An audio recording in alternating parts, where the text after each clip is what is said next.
60-minute warning until we run out of time, but until then, it's us. Jessie and Emerson, we got ourselves a super sweaty edition of The Sweat tonight, so I have those moist towelettes ready. All guys are gross except for you. You are super gross. Anywho, Thanks, we're going to Mom. help you get those NHL lineups set, and why not take an early look at next year's fantasy studs and duds and talking about football. Yeah, because if you have to say it's never too early, it's likely way too early. early. But our NBA panel is right on time. Say what up to DK Live's Julian Edlow and Pierce Dietrich. Say what up. What up? Thank you. What up? All right, guys, it's NBA. What up, fellow children? It's NBA pick and roll. Fellow kids. So who would you choose from the following options? You got Russell Westbrook and Paul George, both in the top four tonight in terms of price. Yep. They're facing the Magic, so who do you like more, Pierce?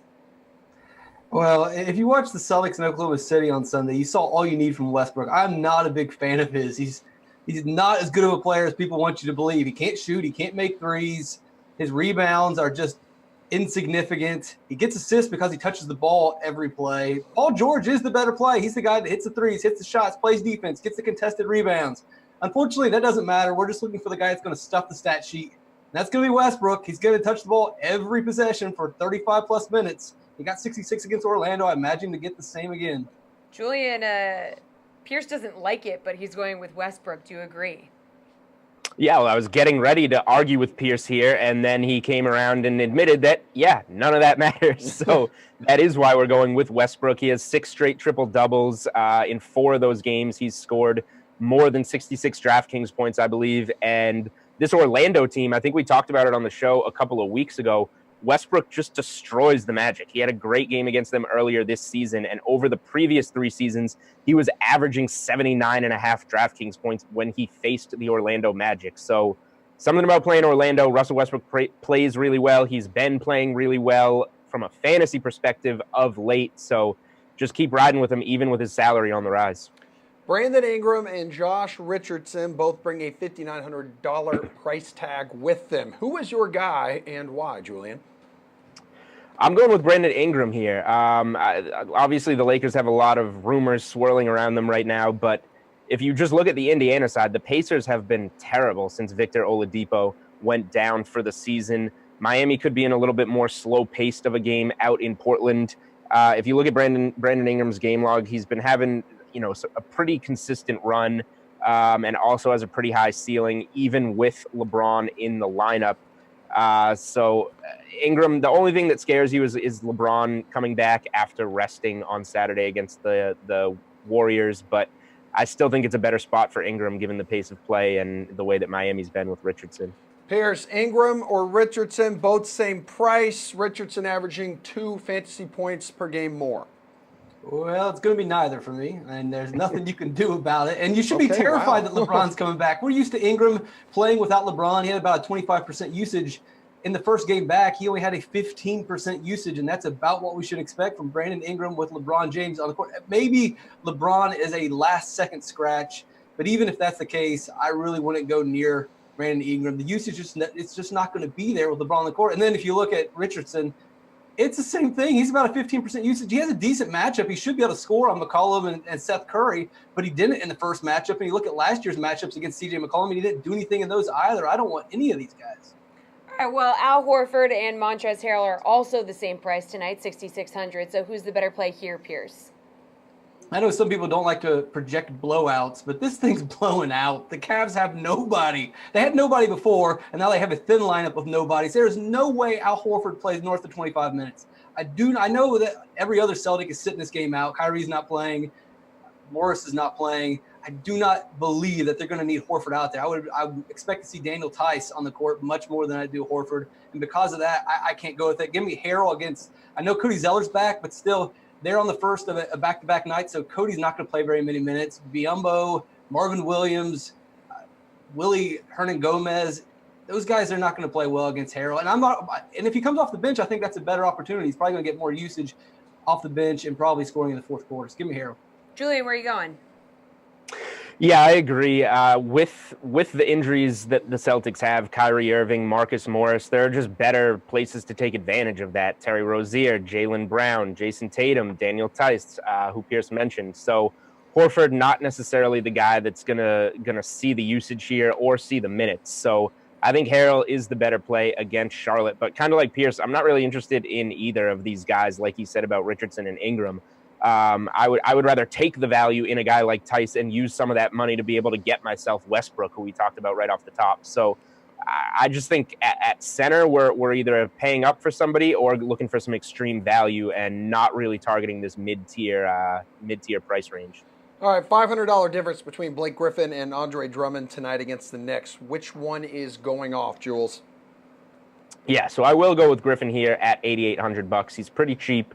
He hardly played last night because Detroit blew out Denver actually at home. I think he only got around 23 minutes in that one. So he should be fresh to go up against the Knicks, who allowed the most DraftKings points to the power forward position on the season. So Griffin is in a really good spot here, and yet his salary is not really going up because of the poor game that he's coming off of, at least from a fantasy perspective. So I think Griffin has a really high ceiling in this game and gives you a lot of upside for $8,800. Pierce, take your pick. Yeah, I'm going to disagree. And Andre Drummond only played 25 minutes as well, so they're both just as fresh. I like Drummond against DeAndre Jordan. We saw this matchup a couple weeks ago when Jordan was with the Mavs, and Drummond put up 49 fantasy points. You look at last year matchups against DeAndre Jordan, he scored 44 fantasy points and 49 fantasy points. Clearly, these two big body centers match up well against each other. I'm going to go Drummond, but you can't really go wrong. They both have been lights out lately. All right, looking at some values, Corey Joseph is only $4,400 against the Lakers, and Colin Sexton is $200 less against Boston. So which one is the better value play, Pierce? I know Colin Sexton's going to get a ton of minutes, a ton of usage with the Cleveland front court the way that it is, but I don't want to mess with the Boston defense. I don't want to deal with Marcus Smart. I don't even want to deal with Terry Rozier or Brad Wanamaker. They're both plus defenders. So Sexton's going to have hands full. The only way he comes through is if he gets a ton of garbage time in the fourth quarter and makes it work. And that's not something that I really want to count on. I know Corey Joseph's not really a sexy pick here. He's not scoring a lot of points, but he's getting enough rebounds. He's getting enough assists. He's getting enough steals. And that'll work in a paced-up game that he's going to be in. So I think it's a safer bet to go with Cujo. Julian, who do you want? Yeah, I mean, I agree and disagree with Pierce here, I guess. I do think that we can mess with putting some Cleveland players in our lineups, just not necessarily Colin Sexton. I think Jordan Clarkson, I think Alec Burks are two guys that with Rodney, we have to remember, Cedi Osman is out for Cleveland. Rodney Hood just got shipped to Portland in a trade. So there's going to be a lot of minutes open here for Cleveland players, regardless of what the scoreboard is. So Clarkson and Burks are two guys that I think are in really good spots, even against the Celtics. But just to answer the question, picking between these two guys, I will go with Corey Joseph. He's been starting at the shooting guard spot since Victor Oladipo went down, seeing more minutes, seeing more usage. The problem why he hasn't had a big game yet is he's been shooting terrible. He's 6 for 29 from the field combined in his last 4 games. So once Corey Joseph actually gets some shots to fall, he's due for a big game. Hey, Jules, on Facebook, Joe Kelly wants to know Westbrook or LeBron. Ooh, definitely Westbrook. We can't trust LeBron yet. He had a decent game in his first game back, but we still don't know what the minutes might look like. We still don't know exactly how healthy he is. Westbrook, we kind of know exactly what we're getting right now. Pierce, do you agree? Absolutely. All right, guys, y'all hang tight. We'll play some price check with you coming up after we see how some of the prop bets for the Super Bowl played out. Brendan Glasheen here with this DraftKings Fantasy Flash. James Harden notched 30-plus points for a 27th straight game Monday night. The reigning NBA MVP scored 44 points as the Rockets topped the Suns, 118-110. Harden's unleashed for 40 points now 20 times this year. Nothing can slow me down. Nothing can stop me. Some of Harden's commentary after the win. Harden also had thoughts on Kobe Bryant's recent commentary. In a sit-down with ESPN, Bryant said the Beard's current style of play is never going to win championships. Bryant's not a fan from that standpoint. The Lakers great did admit, though, you have to do what you have to do to win games, and he's doing it. Harden's response: he's probably right. This way that we are playing won't happen in the playoffs, won't get us where we want to go, but we haven't had a full roster. We'll see if Harden shifts out of being entirely ball-centric. Chris Paul and Kenneth Faried have contributed nicely, but to Harden's point, Eric Gordon, Clint Capella, they were both out in that Suns game. Houston visits Sacramento Wednesday night. Harden logged 56 DraftKings points back on November 17th versus the Kings. Let's find out again if Kobe's wisdom has an effect. Alrighty, now a very special treat for all of you at home. Say hello to Matt Grill, DraftKings' senior sports trader, joining us from Las Vegas. And we're recapping all the Super Bowl betting action from the weekend, so this segment is aptly called What Happens in Vegas. So, Matt, this was such a low-scoring game. Was it the strangest Super Bowl ever for bettors? Hey guys, thanks for having me on today. I don't know if I'd call it the strangest game. I'd probably call it the most uneventful Super Bowl of all time. I'll throw out a couple tidbits for you. The longest play for scrimmage was 29 yards in the game. In fact, the most exciting play in the game might have just been the opening kickoff. I think you returned it, 40 yards? That was the longest play of the game, and it was all downhill from there. Then one final one, there was actually only one red zone play the entire game. That was the Michelle TD after the Gronk pass set him up for the score. So it was a great game for, if you had the under, it was a great game for the under and the no bettors on the props. But other than that, it was pretty uneventful and a forgettable game. Hey, Greg the Leg and the Rams missed that field goal with about less than 1 minute to play in the game. What impact did that have? Well, it had a pretty big impact on a couple guys here in Vegas. There was a couple prop bets out there on Rams to score exactly 3 points. The South Point had it at 400 to 1. The MGM had it at 225 to 1. A couple players took a couple hits on that, so they made out pretty well, and they were sweating pretty good in that last kick, I'll tell you that. Yeah, for sure. So how did the sports books make out this year? Well, Nevada did pretty well, actually. They won a little over $10 million. They held about 7% of the game. New Jersey ended up taking a loss. They lost about $4.5 million on $35 million in handle. So they held about negative 13%. It was kind of the big Rams money line bets that we took here in Vegas, and then just the kind of accumulation of the Pats money in the Northeast there that hurt the New Jersey books. All right, well, as the day went on, where was the money going in the morning compared to where it went right before kickoff? You know what, guys? It was pretty consistent, just kind of a 2-to-1 ratio on the Pats money throughout the week. That first week was all Pats money, so it wasn't really too crazy before kickoff. It was just pretty much kept with how the rest of the week was. Now, which team ended up with the most action on them? Definitely the Pats. Like I was saying before, it's about a 2-to-1 ratio in the Northeast. Some books probably had a little bit more. You could hurt up to about 80% of Pats money at some books.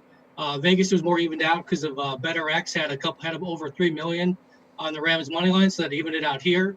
Now, if the Rams game would have hit 3, there probably would have been a lot more Rams money. It just never really got there. So people kept laying the 2.5 on the Pats all week. All right, we saw in the TV ratings, it was the lowest rated Super Bowl in 10 years when you look on a national scale. I think here in Boston, though, it was the highest rated ever for obvious reasons. But do you think there was any Patriots fatigue in terms of amount of people wanting to bet on this year's Super Bowl? I definitely think so, because myself personally, I'm sick of watching them in the game. I'd like to see some fresh blood in there.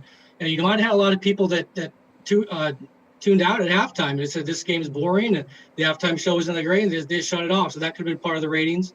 I think the NFL would have much rather had a Brady-Breeze matchup or a Rams-Chiefs matchup. That would have been a rematch of their 54-51 game earlier in the year. I think those two matches would have been a lot more appealing for the average fan. But Adam Levine took his shirt off at halftime. How? It actually wasn't that great, I think, for a lot of people. They felt like they wanted more SpongeBob. Yeah, I can agree on that. They wanted more Needed SpongeBob. more SpongeBob, Yeah. Thank you. But, Matt, which bets produced some of the biggest payouts? We had a couple odds boosts on the website that actually paid out pretty well for the players that they hit pretty good. Was Michelle to have the first TD was 8-1. They hit that pretty good. The Gatorade color blue, 6-1 paid out. Also Michelle with the second half TD was 11-1. That paid out. Edelman MVP was 28-1. That paid out pretty good. Now we kind of avoided disaster with we had out 22-1 on Gronk to score the first TD in New England to win the game. So we kind of averted that one, thankfully. The book did okay on the kind of the standard ones that the players like to play, the OT prop, the S and the safety. So we made a little bit back on those. All right, we're already thinking about next year, Super Bowl 54 in Miami Gardens. Which teams have the best odds to win the Super Bowl next season, and why? Well, surprise, surprise, it's the 4 participants in the 2 title games. So you got KC, New England, Rams, New Orleans. They're all right there, the 4 favorites. price is a little bit different depending on where you look, anywhere from, about 7-1 up to 10-1, those 4 teams. And, it's tough to go against those guys. Maybe look out next year for the Eagles to bounce back. The Bears looked really good.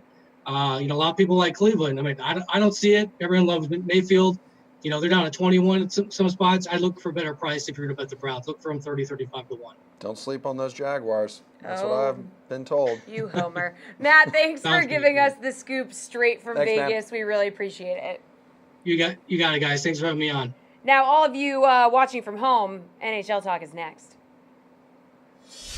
What's going on? It's Brendan Glasheen, and with this DraftKings Fantasy Flash, NBA Showdown. The late night slate features the Heat and the Trailblazers. Damian Lillard's hefty salary of $17,700 at captain, $11,800 in a flex role might overwhelm you. Lillard was awesome last Wednesday night against the Jazz. 36 points, 11 assists, 8 rebounds, adding up to 68 DraftKings points. No ill effects from that knee injury that kept him out the previous game. And speaking of injury, Miami is without point guard Goran Dragic, so Lillard likely sees a variety of players guarding him in this game. D-Lil's also been a masterful distributor as of late, so despite the solid production, Dragic being out and having not played in 6 days, fade Lillard at captain and plug in his partner in crime, CJ McCollum. Lillard's just too chalky. The 27-year-old McCollum dropped 30 points in that Jazz win. He's also making it rain from distance as of late. Thank you, P. Diddy. Nearly 49% from three-point range over the last 4 contests. You can save $3,000 by slotting McCollum as your captain, then try and work Lillard into your lineups. A busy night around the National Hockey League. I'm talking 12 games, ladies and gentlemen. Lots to choose from, Jessie. A lot. You're aiming to build the perfect lineup. We've got Chris Wassel of Awesemo.com here to help. Now it's splurge or save time, Chris. Sidney Crosby is the top price center tonight. He's $7,900 against the Hurricanes. But if you need to save some money, you can jump down to Mikko Koivu, who's $4,400. Facing Linus Ullmark, who has not been good recently for the Sabres. So are you splurging on Crosby or saving with Koivu? Always a fun one right off the bat. Actually, I'm going to save some dough here, and I'm going to go with Mikko Koivu for this reason. But Buffalo Sabres are in free fall. Now, the line changes that they made before tonight's game probably should have been made about 5 or 6 weeks ago. But again, I can save money on Koivu. I can stack around a little bit and still have enough money for choice number 2. Patrick Kane is the most expensive wing. I'm talking $8,100 against the Oilers. Yes, I know. Chump change to you. But if you don't have room for him, you can save money with Brock Besser. He's 6'6", has 7 points in his last 5 games. Who do you prefer here? I'm going with Patrick Kane. Patrick Kane probably would be pretty much my lock of the night, given the fact that he has 26 points in his last 11 games. Now, sure, defensively he's a walking nightmare, but in daily fantasy and any fantasy, you don't care about that so much. You need the points. And Patrick Kane not only provides the points, but has a nice prime matchup against the Edmonton Oilers, who have a penalty kill that is about as bad as, you guessed it, the Chicago Blackhawks. Well, Chris Letang is one of the most expensive defensemen tonight at $6,600 against the Hurricanes. Or there's Torrey Krug for $5,500 against the Islanders. He has had at least 3 DK points in 3 straight games. That's great. Put him on my roster. Well, we're not talking to you. Chris, are you splurging or saving? In this case, I actually am saving. Yeah. Torrey Krug has had one of the best floors for the Boston Bruins over the last several weeks. Not Zdeno Chara, not Charlie McAvoy, obviously, and pretty much not any other Boston defenseman that you can come up with. Now, as much as Letang would be a good play tonight, you kind of have to go, well, I need to save a little money somewhere. And this is a pretty good place to do it, especially on defense. There's a lot of values that you can go and pick up so you can eventually spend later. Let's go to the men who mine the nets. Carey Price is the most expensive goalie at 8-3 facing the Ducks. But if you need to stash some cash, you can take Cam Ward, who's won 2 straight. He's $1,100 cheaper here, and against the Oilers. Where are you going? I'm still going Carey Price. I knew it. I can't pull the trigger on Cam Ward. There is an unknown sort of written code in fantasy hockey that you just do not go Cam Ward, even if he burns you and somehow wins. It's been tough for him. The goals against over the last 15 starts has been around 4. And as much as it's an attractive looking play and it's a bottom of the barrel play basically against the Oilers, Carey Price is playing against an Anaheim Ducks team that can't generate practically anything. Now, the expectation tonight is that Anaheim will probably play a little bit better, ironically, because Montreal tends to overlook these teams. Don't ask me why. It's happened several times. They did it against San Jose. They did it against New Jersey, obviously, last weekend. So it is something to watch, but that was with Antiniemi in net and not Carey Price. That does make a difference. Now, before we let you go, Chris, all important slate-approved pick. Who is your lock for tonight? It's Patrick Kane. It's just going to be Patrick Kane until this bender of benders ends. He is your wisest choice at this point, because in a 12-game slate, guys, this is one of the few times where I can say I can take a mini game stack from Edmonton and Chicago and still cash. Love it, dude. Enjoy your night, Chris. We appreciate it. Thanks for hopping on with us. NBA Price Check returns after this little treat from the Tour Junkies. I do think it's important, though. You got to talk about how we're back like the Desert Classic. We got 3 courses, and there's going to be a cut after 3 rounds. So these guys are going to get 3 rounds, and then it's going to be top 60 that make it through, not 70, not low 70 like we typically see. So you gotta pay attention to that. And you might take a little more risk this week because the guys are going to get at least 3 rounds. Yeah, that is critical to know. Going to get 3 rounds, 4th round played on Pebble Beach.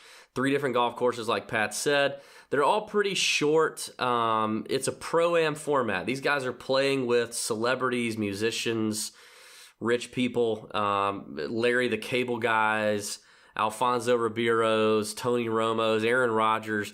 It's the Bill Murray. It's the famous California Pro-Am with all the shenanigans that go along with it. It's a horrible viewing experience, if I'm honest, but it is what it is. We see it every year, and it's interesting. So Pro-Am, here's what you need to know from a DFS or betting standpoint. They take on there's some unique things about being in a Pro-Am. Number one, the rounds are usually long AF, okay, longer than normal. So this thing could be 6.5-hour rounds. And also the golf courses don't set up as difficult as these guys normally see on the PGA Tour, especially when it comes to the greens and the flag locations, the pin locations. Normally on the PGA Tour, they're tucked in corners. Pro-Ams are usually more in the middle because you don't want freaking Larry the Cable Guy firing at a tucked back left pin location with a 6-iron, or you'll be here all damn day. So it's a little different there in terms of setup. Patience is required. That's why Bubba Watson and Sergio Garcia aren't here. Also why Pat could never play in one of these. Greens are a little small at Pebble Beach, a little small. Hitting fairways matters. The rough is a little thicker at Pebble right now as they're preparing for the U.S. Open, but do not kid yourself in thinking that Pebble is going to be set up like it will be set up for the U.S. Open. That's not happening. They would not do that to Larry the Cable Guy. So there you go. That's a little bit about the golf course. If you want to hear a more in-depth breakdown, you can check out the Tour Junkies podcast.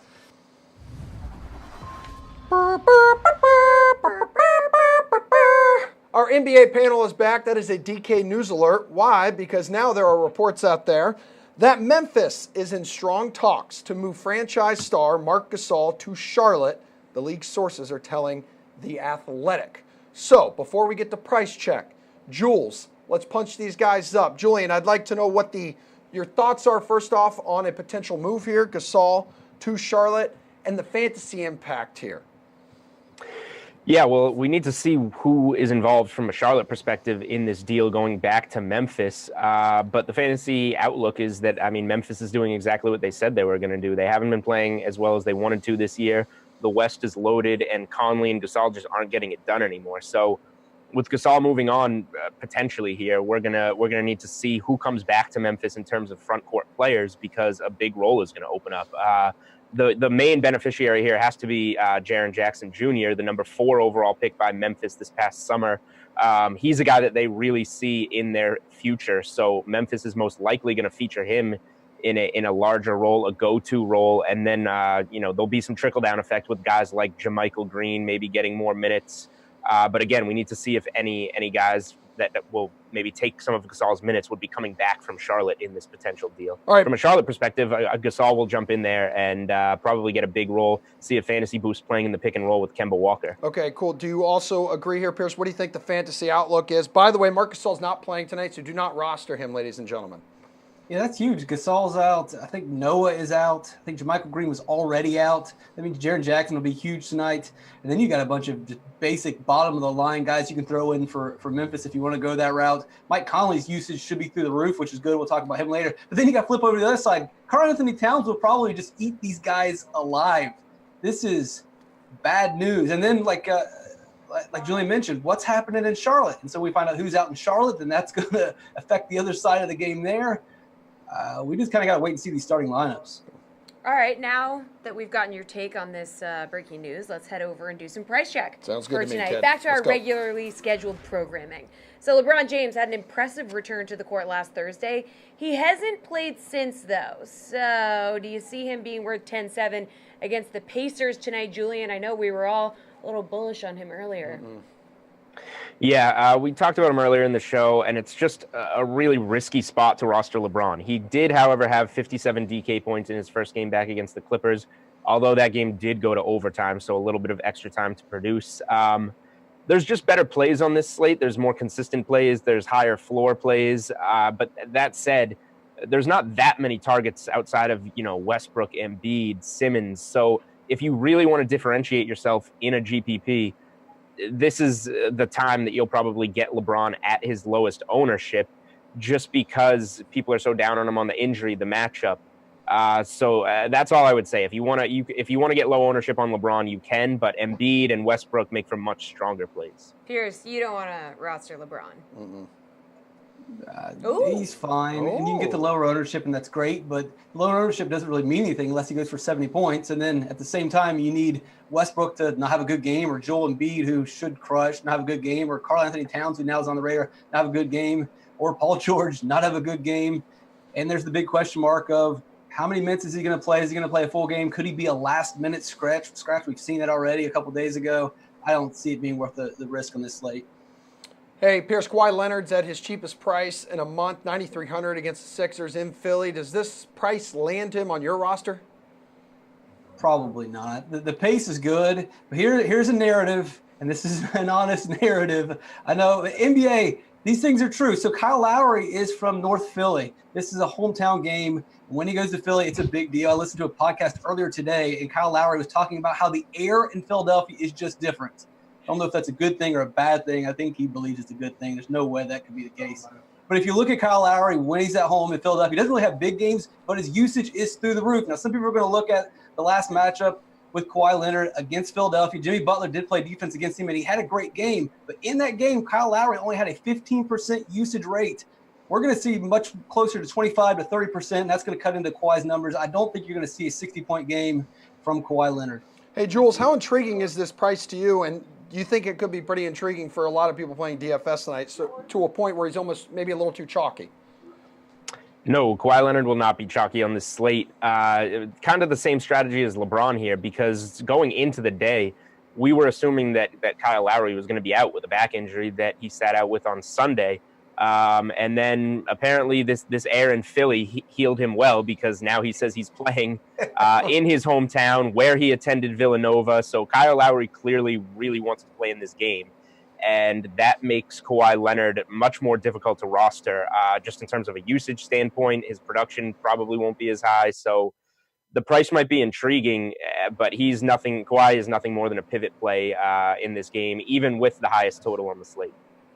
All right, well, Kyrie Irving will be out tonight against the Cavs, so Terry Rozier will likely start in his place. This makes Rozier the second most expensive Celtic tonight at 6,700. Okay. So do you think he deserves to be that expensive, Julian? He does because Kyrie is out, but he might have been priced. He was priced at this before we even knew Kyrie was out, I think. But like Rozier is fairly priced now. So to answer the question, yes, he deserves to be priced here, but I probably don't want to play him now that he's priced this high. This was a guy that, you know, if we got him at the right time when Kyrie was ruled out before a game, we could get him in the high 3,000s. So there's guys like Jaylen Brown at 4,900 that really step up when Kyrie Irving is off the floor. Marcus Morris is also out, so that should be more minutes for him. So I like Brown more. I like Tatum more. Daniel Tice should see some minutes with also Aaron Baines out. And Morris will help him get some more minutes as well. So there are just other Celtics values that I think are a better point per dollar plays than Terry Rozier. But Rozier's in a fine spot to reach value probably against a terrible Cleveland team. Pierce, do you think Rozier will reach that $6,700 value? He might just get there, and it's a great matchup against Cleveland, terrible against guards, and we know that Rozier's had some really good games when Kyrie's been out, but this isn't just any game with Kyrie out. This is against a bad Cleveland team, a very thin Cleveland team, a team that they just blew out a couple weeks ago, and Rozier got off to a fast start. Basically hit every shot, and he had to hit every shot because he wasn't going to play the full game. He didn't even, he got on the court a little bit in the fourth quarter, and I don't imagine that he's going to be on the court in the fourth quarter. Kind of like Al Horford earlier, he's probably going to be capped around 25 minutes. You're going to see more of these. Jaylen Brown will probably play the full fourth quarter. Wanamaker will, if you really want to go full punt mode, he's going to be in there the full fourth quarter. I like this as a Gordon Hayward night. This sets up really well for a night where Marcus Morris not playing, Kyrie Irving not playing, a worthless game against a bad team, a way to ease Gordon into playing a bigger role. Mike Conley has been on a tear lately, so what do you think about his 8,200 price tag against the Timberwolves here, Pierce? He's a top 5 priced point guard this evening. Even before the news with basically the entire front court being out, but even before that, we saw this matchup a couple days ago against Jared Bayless. Minnesota is missing a lot of their backcourt, so it's a pretty easy matchup, and he pretty much shredded Jared Bayless for 50 fantasy points. Should be the exact same thing, if not more, because now he's going to have to carry the entire load. And we've seen him maybe not playing much defense lately, but I mean, kind of like Marc Gasol, he's trying to get traded by scoring points. Unfortunately, it looks like he's going to be the guy that gets stuck in Memphis for the rest of the year. So sad for Mike Conley. Jules, thoughts on Mike Conley and his $8,200 price tag? Yeah, I mean, he was in a decent spot to begin with because the Timberwolves have no point guards to defend him. He just had a good game against the Timberwolves, and now we get this news that, most importantly, that Gasol is not going to play in this game. So this is a spot where Conley should see a lot of usage, a lot of opportunities. The only way this can go wrong is if, number one, Minnesota blows Memphis out on their home floor, or number two, the trade rumors swirling around Conley start to pick up, because we've heard a lot about him going to the Utah Jazz in some kind of Ricky Rubio swap over the last few days. So who knows what's going to happen with Conley here now that the ball is really rolling with Marc Gasol. All right, well, Dennis Smith Jr. was just okay in his Knicks debut on Sunday, scoring 24 DK points. So do you like him to improve on that score tonight and therefore be worth $5,700 against the Pistons, Julian? I do. He picked up a couple of quick fouls in his debut with the Knicks. Maybe he was a little nervous, but the matchup against Detroit isn't ideal, but it also isn't something that would really prevent me from rostering him. He's still pretty cheap. He has a really high ceiling, as we saw in that triple-double he dropped against the Knicks in his last game as a Maverick. So I think this is a spot where maybe we didn't get the best out of him in his debut. Maybe he didn't have enough chances in his debut. Maybe he can see up to 35 minutes in this game and play a whole lot better. Pierce, is he going to improve and be worth the money? I'm not going to get in the habit of trying to guess how the minutes are going to play out for New York. It's too early. And if you want to be the guy who gets in early and you hit it, then cool. Or you can be the guy who misses it. I don't think you need to take the chance tonight. We've got tons of value in Cleveland. You got tons of value in Boston, tons of value now in Memphis. You can go stars and scrubs pretty easily tonight. And I don't see why I wanted to spend in this range for Dennis Smith Jr. when we really don't know what he's going to do, how long he's going to play, or if he's even going to play well. We will have you guys back for some over-under coming up. But before that, how about an early look ahead to next year's fantasy football drafts? Because it's happening.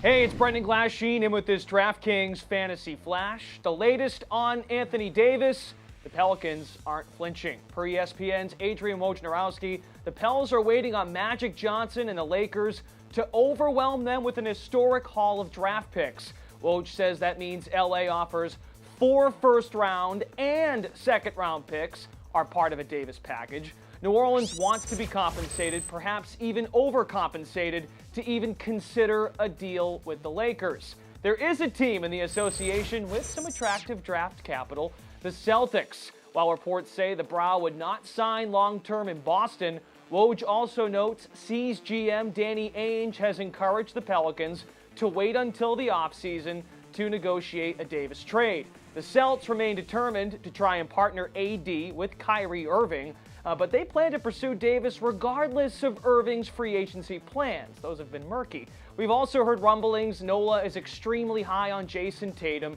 arguably the best young star who could be included in any deal in the Davis trade market. Soak all that in, folks. Hard to believe a Lakers-Pels deal gets done prior to Thursday's 3 p.m. trade deadline, but who are we kidding? We'll be glued to the Twitter sphere because you never know in the NBA. Football is sadly over. Tear. But because this is DraftKings and we cannot control ourselves, let's go ahead and take a super early look at next year's fantasy football draft. And we can't do it without these three, DK Live, Steve Buchanan, Jeff Ulrich, and Mr. Reed Fowler. Before we get going here, Steve, I hear you have a special presentation for the class? Yeah, I was getting ready for the Super Bowl. I was just cruising through Twitter, and I saw this tweet. I think it was from Jeff. I think Jeff did that. So let's take a look here. Remember when planning out your dinner questions tonight that tiers of Patriots fans go with everything. So look, I came ready for the fancy dinner here. I am ready for all the main courses here. I got a little dressed up. Dinner time is, I am so hungry here. I got my Icelandic water. Let's go, baby. Oh! What say you, Jeff? What? Oh, yes. I would love some bread. Thank you. We got coming in. So, but I mean, Jeff, I am really looking forward to this main course here. More butter, please. So this is just going to be, I can't wait to hear what you got to say here. So please, by all means, whenever the main course is showing up, please let me know. I can neither confirm nor deny that statement is true. Sorry, Steve. Yeah, okay. He said... I just got to say, everything is saved on the internet, so you really got to be careful. Can neither confirm nor deny, Steve. Sorry. He said, Jeff said, Jeff? Haven't heard that name in years. Yeah. Oh, you mean prison him. Jeff? The old Jeff can't come to the phone right now. Why? Because he's dead. Good. Okay. Grief. That's great. All right. Well, obviously there were no Patriots fans Jeff, tears. You gotta. And Jeff is very sorry. Think before you tweet, Jeffrey. Okay, though, guys. Well, those of us who live in glass houses should not post those. Okay, all right. Now you sound like my wife. I know. All right, let's pretend it's not February. Let's think next year's fantasy football draft here. Steve, I'll start with you. Don't mind us interrupting your meal here. So sorry. Who deserves to be the first quarterback off the board? And if Patrick Mahomes is the easy answer here, which I'm sure it is, who goes next? Well, first and foremost, I got to take these off. These are not my glasses. Can't see anything. The meal is over, so thank you. You're welcome. So look, obviously it's Patrick Mahomes, right? The Mahomes is going to be the guy, but if you're not going to get Mahomes, who are you going to look to next? And I think it's going to be Deshaun Watson. I think the biggest knock against him last year is that the team was never healthy. I mean, imagine a year next year if they have Hopkins, Kuti, Fuller. That's a dangerous offense right there. And if they can make some moves for another offensive line, some offensive line help, I think they can be a legitimate threat to the Colts in the division there. I mean, and then for all those reasons, I think you have to love Watson. I mean, he's got the rushing ability. He can make those throws downfield and everything. If they're healthy, I think the Texans can be one of the better teams next season. So I like Watson a lot here. Jeff, we know the man crush that you have on Patrick Mahomes. You cannot pick Patrick Mahomes right now. So who's it going to be? All right, I'm going a little bit off the board here with this quarterback stuff. I mean, you look at the quarterbacks after Patrick Mahomes, and no one really inspires that much confidence. So why not just pick the guy with the most natural upside, and that's Baker Mayfield. It sounds so crazy because, I mean, yeah, we only got to see half the season. He's only in his second year. It's the Browns, but 4 of his last 7 games, the guy threw 3 or more touchdowns. And oh, by the way, Todd Monken is now the OC with Freddie Kitchens in the Browns organization. Tampa Bay was 3rd in yards per game. This guy got so much out of Ryan Fitzpatrick last year that he was up ahead of up in the leaders in quarterbacking for fantasy. What is he going to do with Baker Mayfield? I think Baker Mayfield has a ton of upside next year. When you're going into drafts, I think people are going to overlook him. I think they're going to assume they can get him in, the 10th round or something crazy like that.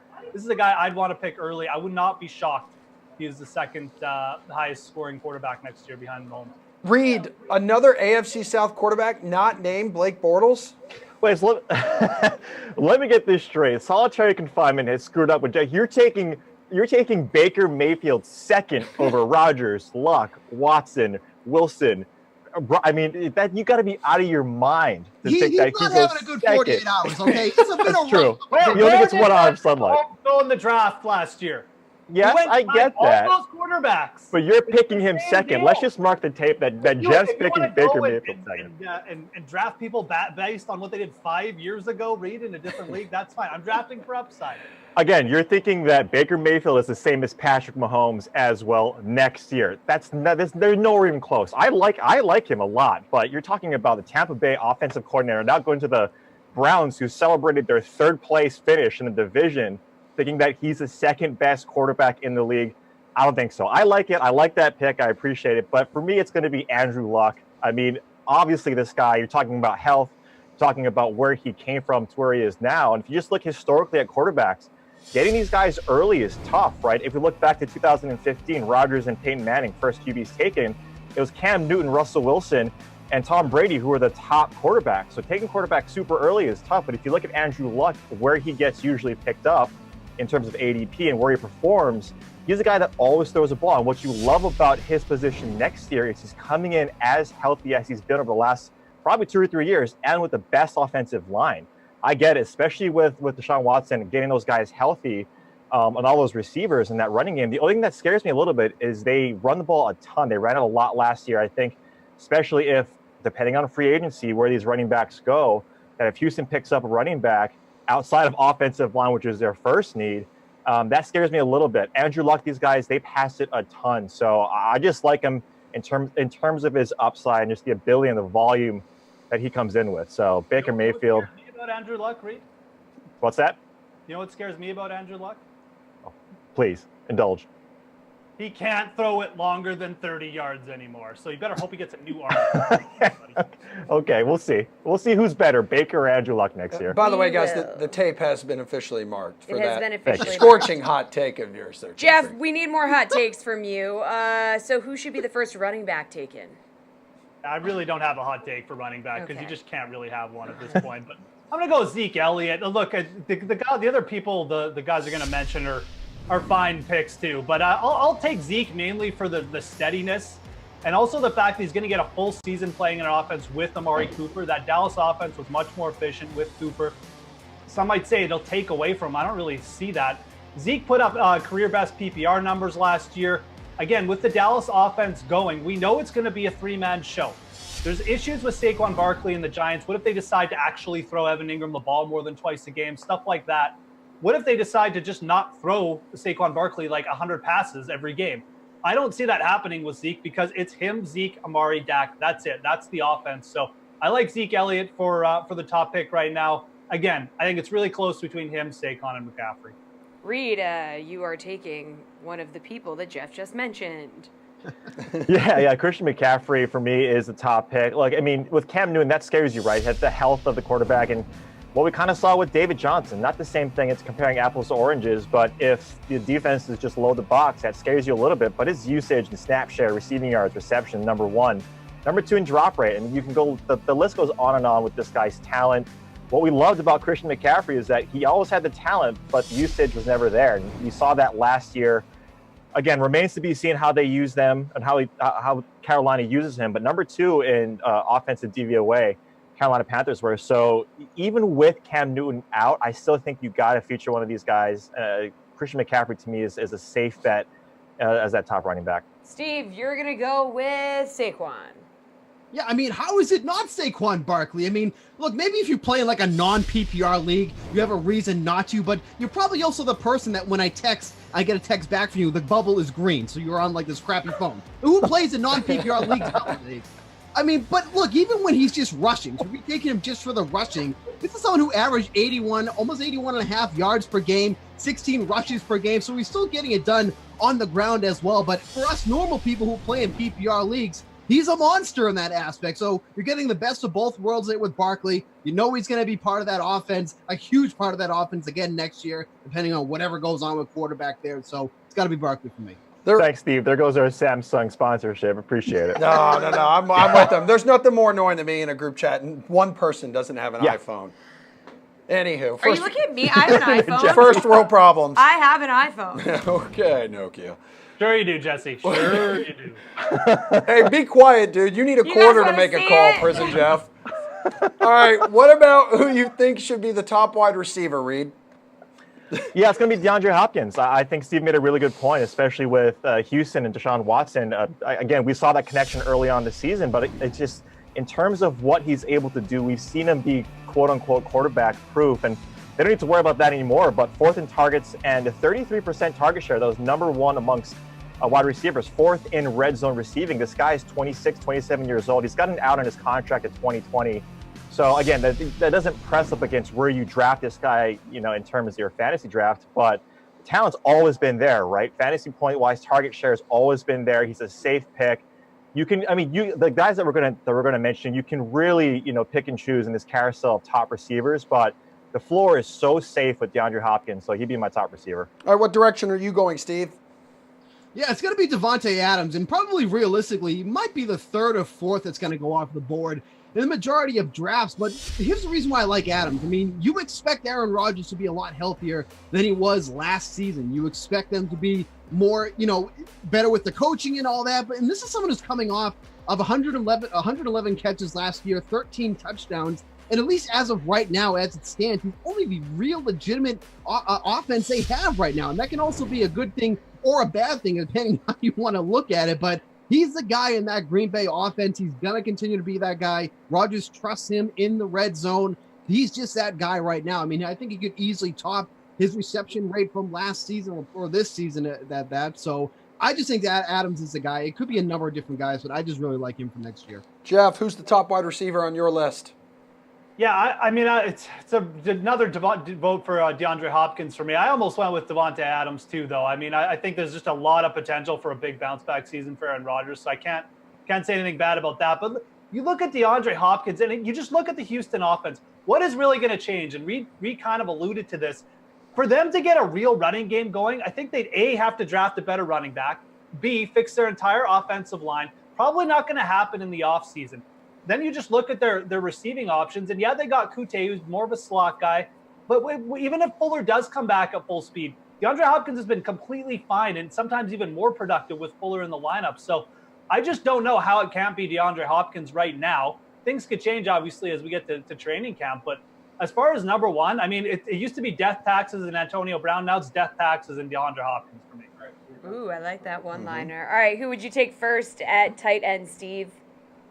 I think it's going to be George Kittle. I mean, I think Travis Kelce is the obvious choice for most people, but I think you have to like Kittle a lot here in this spot. I mean, the only thing with Kelce is that the Chiefs have so many guys that they can go to. I mean, as of right now, the 49ers don't really have that luxury. Yes, we've heard some rumors that, Antonio Brown might end up landing there. But I think even if that does happen, I think you have to like Kittle even more if Brown ends up there, because now they have two legitimate threats that defenses have to worry about. And then you just look at the amazing jump of production that he had from last season to this season. And that was with the majority of the time a backup QB and then another backup QB. So if he's going to do that type of production and then hopefully get, a full year of Garoppolo, if he's ready, you have to like his chances here next season. Jeff, who do you like at tight end? I like me some George Kittle, but I got to go with Travis Kelce here. I mean, you just have to. I mean, there's too many unknowns about San Francisco. How's Garoppolo going to bounce back? What if they sign Antonio Brown? Steve said they have a lot of options in KC, but they don't really have that possession receiver. Their possession receiver is Travis Kelce. Sammy Watkins is hurt. He's unreliable. what's his face that I like, the guy's name. He's really yes. fast. Tyreek Hill. Tyreek Hill. They just treat him like a deep option half the time and ignore him for half the season, it feels like. Travis Kelce's the guy who's involved every single week over the middle. He's not really used as a blocking tight end that much. He's split out wide a ton. He's going to just continue to roll with Patrick Mahomes. So I love George Kittle as a player, but for me, the number one option has to be Travis Kelce, hands down. Reed, you're just seconding Jeff here. Yeah, absolutely. And if you look at the differential, especially at tight end this year, right, outside of that first game with Travis Kelce was a no-show, tight ends 5 through 10 averaged less than 10 points, and Kelce averaged 18. So you already got 8-point lead on the other position against your competitor. And fantasy, especially season-long, is week to week, right? You want to go up against those guys. And Travis Kelce just gives you such an advantage at that position. Like Jeff mentioned, George Kittle is a fantastic player, and Steve mentioned it. And you also have Jerick McKinnon and a lot of these guys coming back. So we don't necessarily know how that's going to pan out, but we've seen that even with all of those weapons in Kansas City, Travis Kelce is the number one option there. Hey, Reed, real quick, Dylan on Facebook says, or is asking rather, could Le'Veon Bell end up with the Texans? Heard that was a little rumor. Yeah, I mean, Indianapolis, there's a lot of teams, right? You want to actually go, and Lev Bell and a lot of these other teams, you want to potentially try and figure out where these rookie contracts with these quarterbacks are. I mean, the Jets have been thrown out, the Colts. That's why one of the reasons why, if we're saying that Lev Bell could land there, that's why I do like Andrew Luck a little bit more than some of the guys. But, I mean, yeah, you want to get those rookie contracts, those quarterbacks, so you have all that cap space. It's going to cost a lot of money. All right, good seeing you guys. Steve, don't fill up on the bread. Jeff, it's almost lights out for you. And Reed, get an iPhone. I'll be back next year. Don't worry. Yeah, I'm sure. I'm going to sign with Jacksonville, Emerson. Okay, all right. I don't know what you're talking about.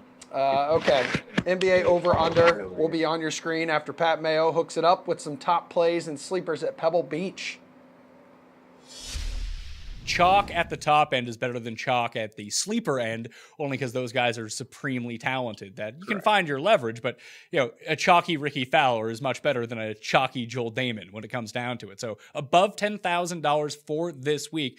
Number one, the guy that has won here twice. He plays well every single year. Lost to Ted Potter Jr. last year, though. Outdueled on a Sunday, $11,400. The only 11-plus K guy. It's Dustin Johnson. You got Jason Day, Tony Finau, Tommy Fleetwood, and Matt Kuchar at $10,000. He almost got his third win last week, which is kind of nuts. Of that top end, I love Dustin, but everyone's going to like Dustin. I think I might go with Jason Day. Because statistically, he does not rate out well, but he always plays well at this tournament. And if this does become a scramble fest, when you're talking short game, you're talking putting, there's really very few people better than Jason Day. Yep, that's where I'm at. Jason Day is my favorite. Of the top, he obviously DJ dominates here. Jason Day also dominates here. And the way he's playing fine. The putter is hot. It's in tune. He's a great scrambler, world-class scrambler. He's got to be better with the irons, there's no doubt, but it's early in the year. I'm not too worried about any of that. You save $500. The guy, I'll just get right to it. Tony Finau, to me, I always complain that I like him, but I would never play him because he's 30% owned every week. I feel like this is finally the week where the ownership will truly not be there. He's in obviously expensive range, played bad again.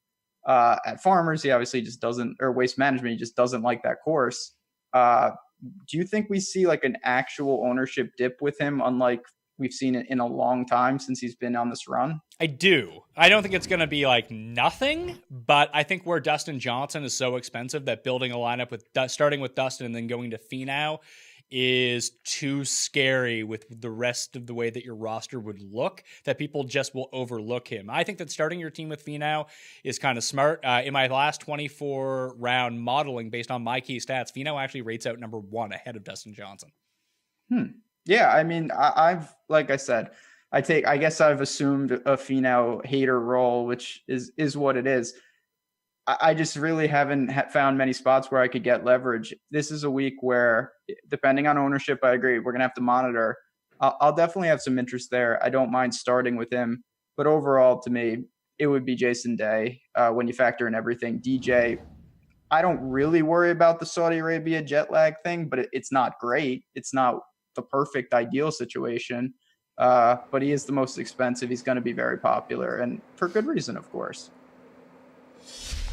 Alrighty, last block of the show. NBA over-under is where we go. DK Live, Julian Edlow, Pierce Dietrich, welcome back to both of you. The Raptors and Sixers total is set at 231.5, the most points for any game on DK Sportsbook tonight. So do you see this one going over or under, Julian? Yeah, it is a pretty high total, but according to Action Network, there's like 90% of the money on the over here, so people really like that play. It's interesting because it's a close point spread and it's a divisional game, and these two teams know each other really well, but I would be inclined to go with the over here. 231.5, Pierce, over or under? It's pretty hard to argue with 90% of the field, but I'm going to give it a try here. If you looked at the first two matchups, both of these games between these two teams went under. And both teams I know they like to play at a fast pace in Philadelphia, but you've got some pretty good star defensive players that can shut down the other team with Kawhi and Jimmy Butler on the other side. Might prove to be a little bit of a headache offensively. And as I mentioned earlier, Kyle Lowry loves playing in Philadelphia, but he doesn't. His usage is through the roof, but he never plays well. All right, how about this? From the highest total to the lowest. Timberwolves and Grizzlies have the lowest projected total. That's just 206.5. Do you see this game going over or under, Pierce? Well, I'd love to see what the movement's been over the last 15 minutes, but I don't have that data in front of me. I'm assuming it's going to go over with basically Memphis only having 8 players on their team.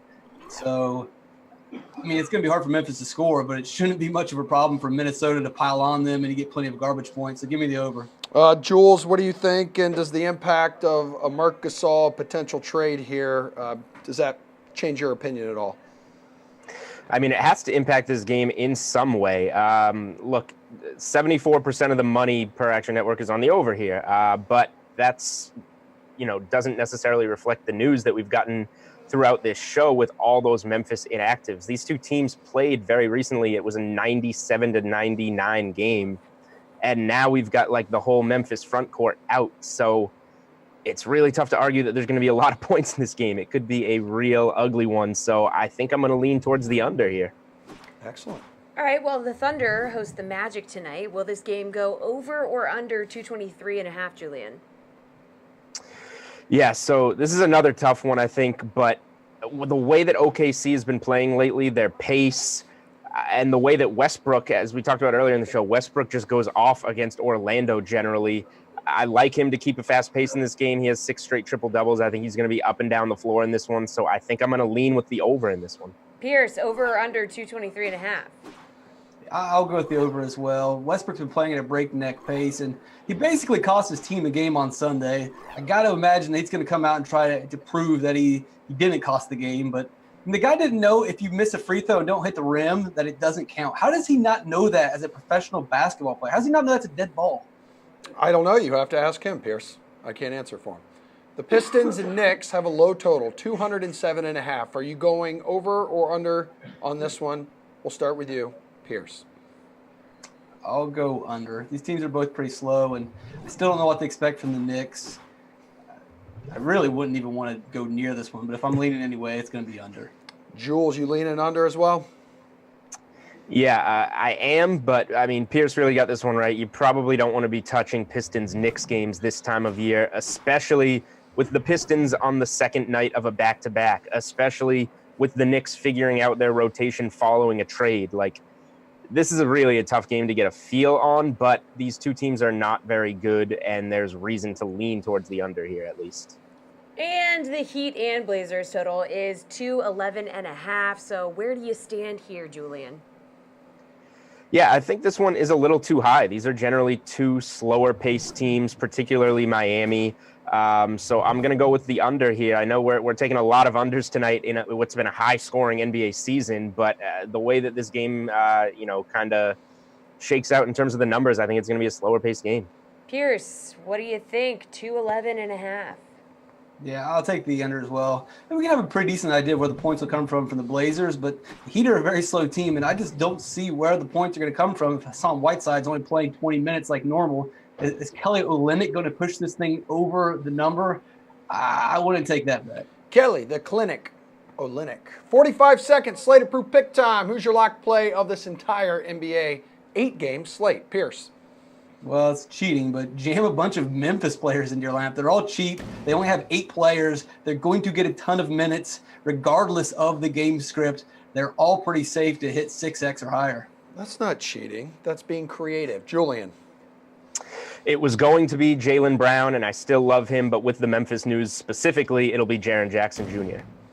Good stuff, guys. That's a show, and this show has been The Sweat. I'm Jessie. He's Emerson. We'll be back tomorrow night at 6 p.m. right here, wherever you're watching.